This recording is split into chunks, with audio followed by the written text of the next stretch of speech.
Hello students, good morning. This is your second video of poem geography lesson जो मैंने आपको poem पढ़ाया था इंग्लिश के रीडर का था ये, ठीक है। हनी डीप का ये जो पोएम पढ़ाया था मैंने जियोग्राफी लेसन था उसी का ये यहाँ पे हम ग्लॉसरी मतलब वर्ड मीनिंग देखेंगे और एक्सरसाइजेस देखेंगे। जैसा कि इसके पहले कि आप सभी चैप्टर्स की बताया गया था कि एक्सरसाइजेस आपको अपने नोटबुक में करना है क्वेश्चन आंसर के बाद। सबसे पहले आपको वर्ड मीनिंग, फिर क्वेश्चन आंसर, फिर एक्सरसाइज करने हैं। तो वैसे ही इसमें भी यही करना है, आप लोग भूलिएगा नहीं। तो सबसे पहले चूँकि ये पोएम है तो सबसे पहले आपको अपने नोटबुक में चैप्टर का नेम लिखने के बाद पोएम लिखना है।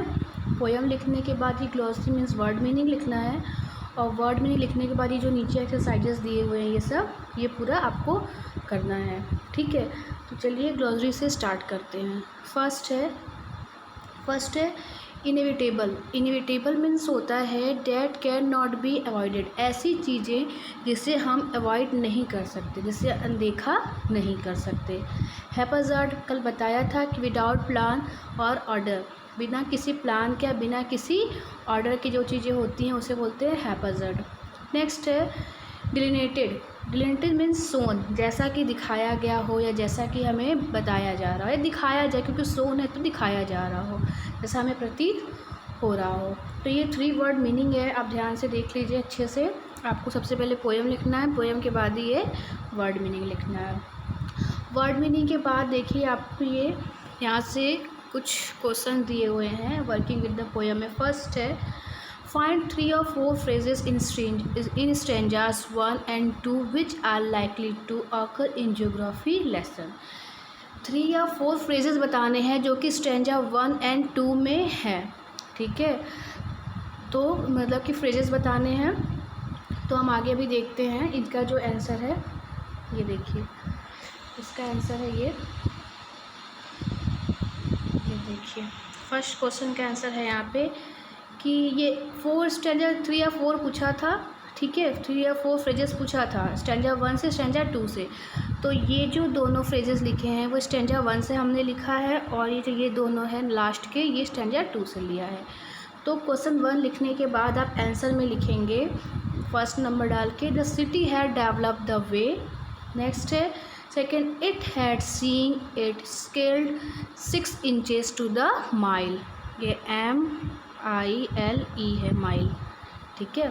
थर्ड है cities where the rivers run, ठीक है। फोर्थ है and why the valleys were populated. तो ये क्वेश्चन 1 का आंसर है, आप अच्छे से देख लीजिए। क्वेश्चन 1 को लिखने के बाद आपको ये आंसर लिखना है।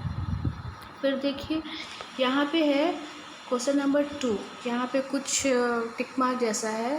तो देखते हैं कि scene from the windows of an aeroplane the cities appears, जो मतलब कि एरोप्लेन के विंडो से देखने पर सिटी कैसा दिख रहा था।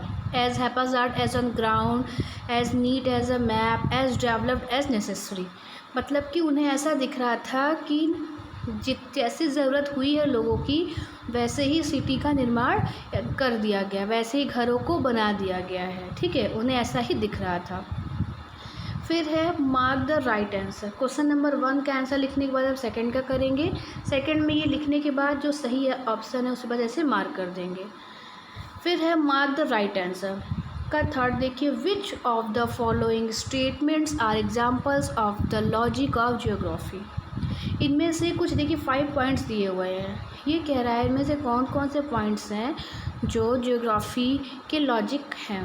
There are cities where there are rivers, geography में बताया गया है कि सिटीज़ वहाँ ज़्यादा डेवलप होते हैं या ज़्यादा पॉपुलेटेड वहाँ होते हैं जो नदी के किनारे होते हैं। थर्ड है it is easy to understand why valleys are populated, ये समझना बहुत आसान है, या आसान हो जा रहा था पोएट के लिए कि क्यों वैलीज़ जो थे वो इतने पॉपुलेटेड थे, मीन्स ऐसा एरिया जो नदी किनारे था वो ज़्यादा पॉपुलेटेड क्यों होता है।